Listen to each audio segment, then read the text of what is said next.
Hi, it's Jon Mitchell, everyone, Mayor of New Bedford, and this is another installment of the Mayor's Weekly Update. So 3 topics this week.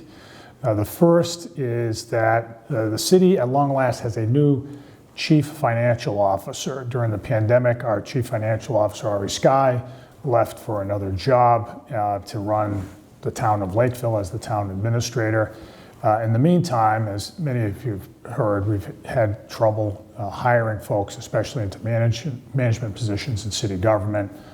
We've adjusted the pay scale so that it's more competitive.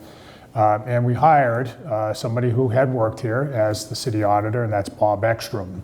Bob is just a fantastic finance professional who knows the city well, is a known commodity here, and who's going to do a great job. So I hope no one out there noticed that we were really having to do a lot of running around to keep everything going. And if you didn't notice, great. If you did notice, well, the help is on the way now. Help is here with Bob Ekstrom, so we welcome him and his talent back here. The second thing I want to talk about today is about one of the most historic buildings in the city, and that's the Armory.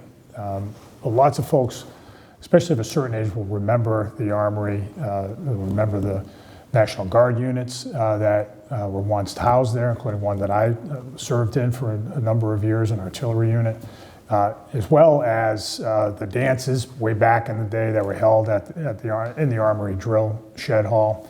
So it's a really important building that's almost 120 years old, but when the Guard got out of it in 2003, it sat vacant. It was vacant for many, many years. It fell into disrepair in the state's hands. And we said to the state, look, something's got to be done here. This is a very important building that has a lot of history. It has, again, housed military units that have fought in every war since World War I, and lots of New Bedford soldiers from New Bedford have served in that building. So we went ahead in a longer conversation with the state, which we finally arrived at an agreement whereby the state would put in $4 million to basically button up the building, put a roof on it, seal up parts of the building envelope, and then we would take it for $10.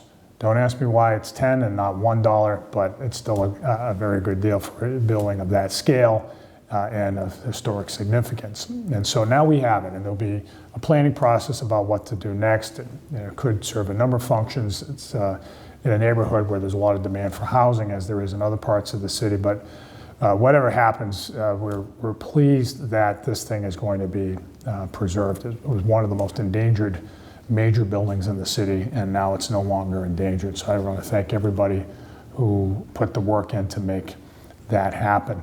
The last thing I just want to talk about is, again, related to military affairs, and that is the city's care of its veterans. Today we celebrated 3 years in running of functional zero veterans homelessness in the city. Functional zero means that you reduce it down to zero, and there may be somebody who moves into town, who's a veteran moves into town, who's homeless, and that person gets taken care of. But on a baseline, it's zero, and there aren't that many cities around the United States that can say that. And we've done that 3 years running, and it's a tribute to the Homeless Service Provider Network, to our city's Office of Housing and Community Development, to the Veterans Transition House, and lots of others. And so we have a city with a significant veterans population. We've had at times the highest veterans population per capita in the Commonwealth of Massachusetts. We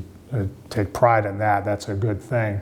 But we also take pride in our ability to deliver the services our veterans need. Any just society is one, at a minimum, that takes care of those who've borne the battle. And so we take that charge seriously in New Bedford, and we are delivering on that. So we're proud of that. But I wanted to thank, more than anything else, I wanted to thank those who provide those services.